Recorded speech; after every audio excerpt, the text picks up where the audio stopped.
Dumating na yung Focusrite natin. Ito na, kukunin na natin.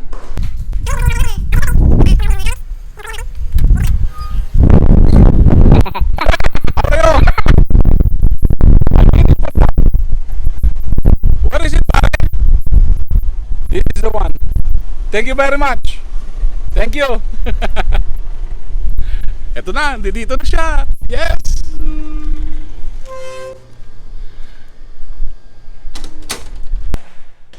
Didisinfect muna. Mahirap na. Maraming kamay ang humawak nito. At dumating na rin. There you go. Finally. Ito na siya. Disinfect natin.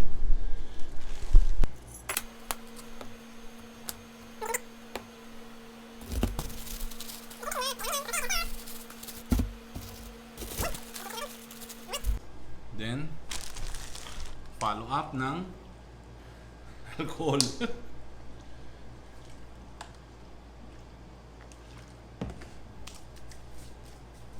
Then we are safe.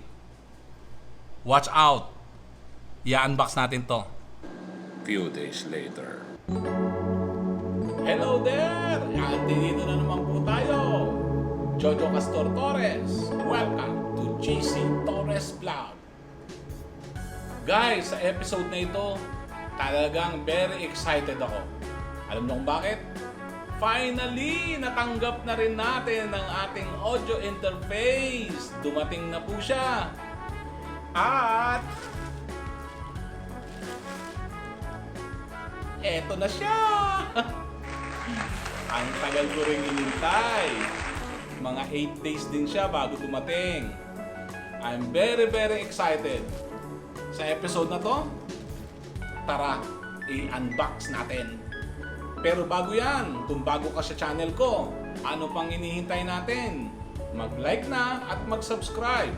And hit the notification bell para updated ka sa mga susunod kong video. Well, kung bago ka pa lang sa channel ko, ilalagay ko sa description ang previous videos natin kung paano tayo magsa-setup ng home studio. At ito, ang huling item na natanggap natin, ang ating audio interface. Ano pa hinihintay natin? Tara! Simulan na natin ang pag-unbox. Tara na! Excited na ako! Unbox na natin! Ito po ang packaging niya.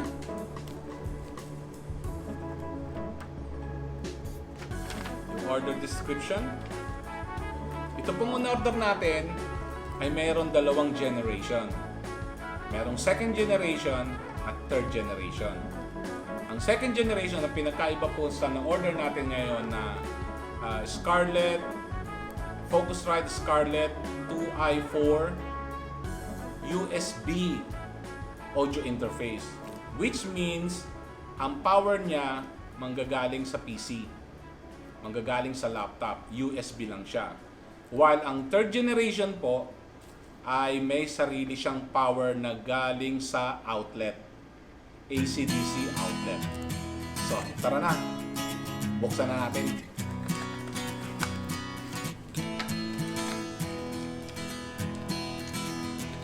Sa totoo lang guys, habang binubuksan ko, bakit ganito yung kahon, tinatanong ko. Bakit asa na yung kahon ng Scarlett Focusrite? Eto pala siya! Tignan natin.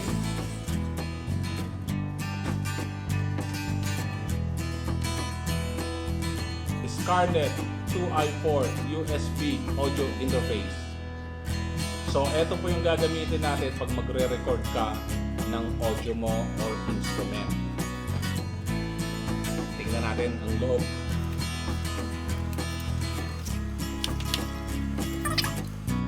Ito na po yung audio interface.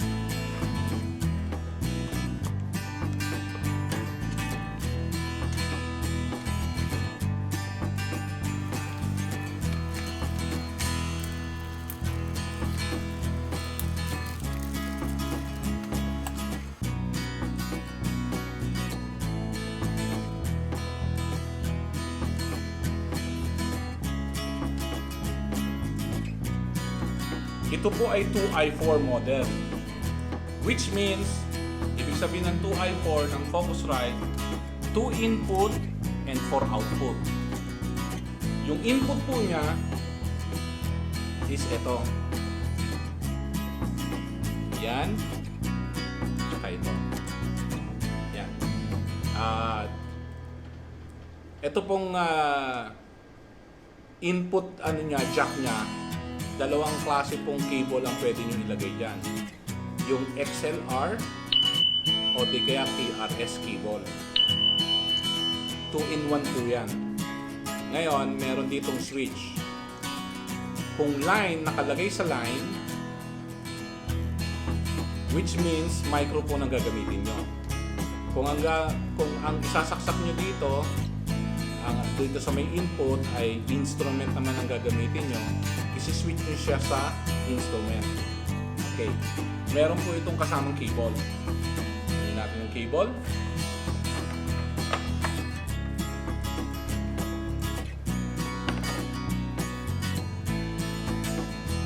Itong cable na to ay para sa PC, para magka-power siya.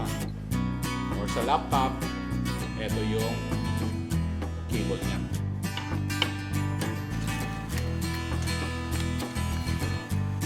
So nakikita ko po aluminum yung material na ginamit niya sa casing. Gagawin natin medyo closer para makita nyo. Sa back po ng box niya ng Focusrite audio interface, andi dito po yung function ng bawat inputs and outputs. Halimbawa, PC, saan mo isasaksak yung PC, instrument, kung meron kang DJ mix, meron kang external speaker, studio speaker, andiyan dyan lahat. Pero, let's have a closer look. Ito pong unang input na ito ay para po sa instrument and microphone. Katulad ng sabi ko, dalawang klaseng cable ang pwede mong ikabit dito. Either XLR o di kaya TRS. Yung XLR po, cable, ay merong ganito at ganito naman yung isang dulo. Male and female. So, eto, dito natin siya ilalagay.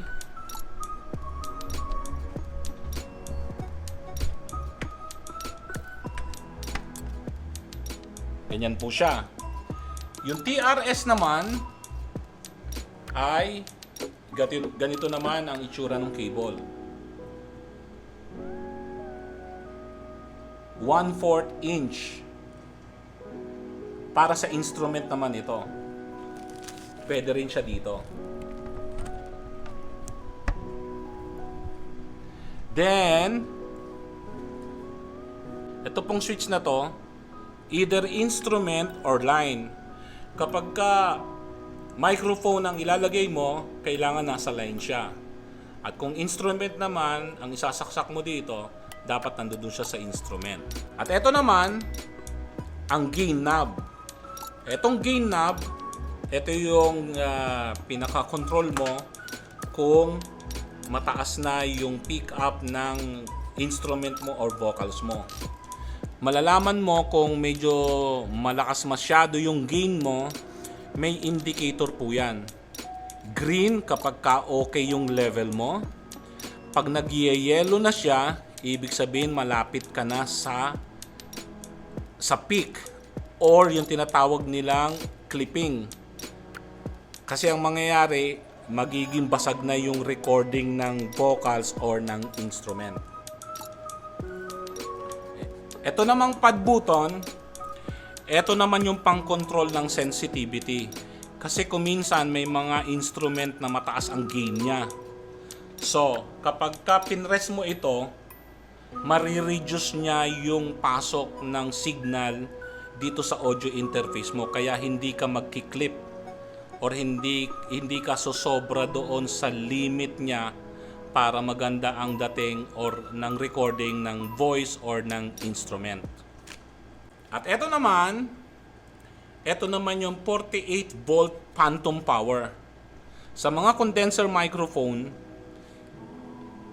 Kapag ka condenser microphone ang gagamitin mo, kailangan mo ng 48 volt phantom power. Otherwise, hindi yun gagana.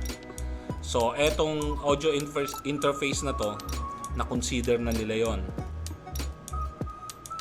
Kaya kapag gagamit ka ng condenser microphone, kailangan ng 48 volt power, press mo lang ito. And then, meron tayong indicator ng MIDI at saka USB. Itong dalawa.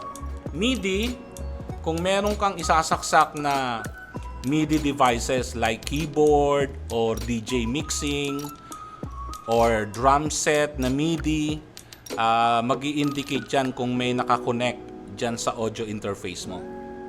At ito namang knob na to ay para sa direct monitoring.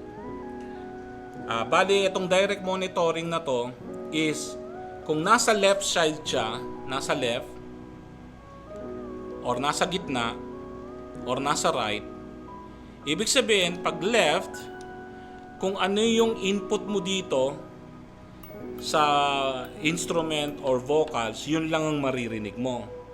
Ngayon, kung gusto mong marinig yung instrument mo at the same time, yung vocals mo at the same time yung playback na galing sa PC, then kailangan mo siyang ilagay sa gitna para mag 50-50 yung percentage ng volume na naririnig mo.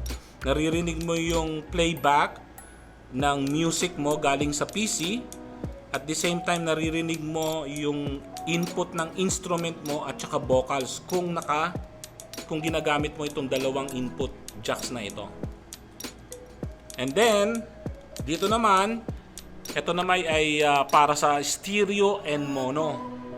So stereo and mono, of course, kapag dalawa yung cable mo sa output left and right, dapat nasa stereo siya. And then, ito naman yung master volume. Master volume ng audio interface mo. And then, dito naman, ito yung input or output ng headphone mo. Ibig sabihin, kung ang pakikinggan mo, makikinig ka sa headset or sa headphone, nakaswitch siya sa 1 and 2. Kung 3 and 4, bali dun sa likod niya maririnig, o dun mo sa likod maririnig yung output niya, which is pagkabaliktad natin ito. And then eto naman, ang volume naman ng headphone mo. Kung naka-input ka dyan ng headphone, eto naman yung volume control mo. Okay, dito tayo sa likod. Dito sa likod, ito yung preferred kong bilhin dahil for one reason. Kailangan ko yung MIDI input and MIDI output. Kasi kung meron kang MIDI device, pwede mo siyang i-connecta dito. At para ma-record mo siya sa PC.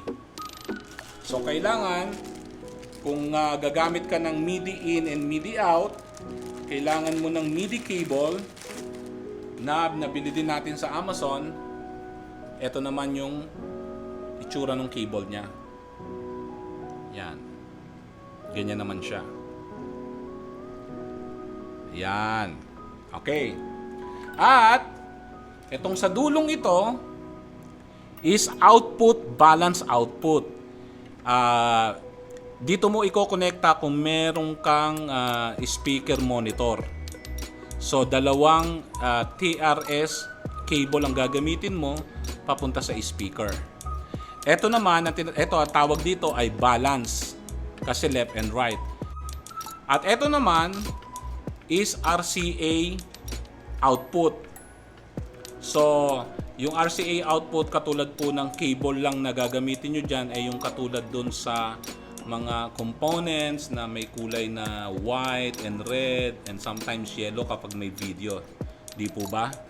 And then, ito naman ay lock naman siya. Kung gusto mong i-fix siya sa structure, halimbawa sa lamesa, sa audio table mo, hindi siya basta-basta makukuha. At, ito naman po yung USB port. Dito manggagaling yung cable papunta sa PC. Ito po yung cable niya. At yan po ang ating small review about Focusrite. Sa susunod na video natin, tatry po natin yan na i-operate. And by the way guys, ang Focusrite po ay kailangan mo i-register sa website nila dahil may kakailanganin kang driver at saka may mga license silang application na para ma-maximize mo ang gamit nitong audio interface na to. So, the next video is gagamitin natin siya. Papakita ko sa inyo kung paano i-connecta lahat-lahat sa PC, kung paano mag-download ng driver, and then may mga software siya na authorized ng software itong Focusrite, katulad ng Ableton, iba't ibang mga software ang pwede mong gamitin dito. Ay yung tinatawag nilang DAW, DAW, or Digital Audio Workstation. Okay? At yan po ang ating unboxing ng Focusrite. Finally, nagpapasalamat ako sa pagtangkilik nyo. Kaya guys, continue watching my videos kasi makikita nyo dito na magse-set up tayo ng home studio. Maraming salamat po. At sa uulitin, God bless you all. And we are here in the last part of this video. Unang-una po, maraming salamat po sa mga kaibigan kong sumusuporta, sa pagtangkilik sa channel, sa pag-aabang ng mga susunod na videos. Nakakataba po kayo ng puso. Maraming salamat po. At yan po guys, na-unbox na natin yung ating audio interface. Sa mga susunod na video, abangan natin kung paano siya gamitin, paano siya i-connecta sa PC, at saka yung mga basic functions ng ating audio interface. Okay, maraming salamat po. At again, yung mga hindi pa nakakapag-subscribe, please subscribe, hit the notification bell para updated ka sa mga susunod na video. And of course, you can leave us a comment. At ang ibang information naman po ay ilalagay natin sa description. Kaya po, JC Torres, Jojo Castor Torres, peace out!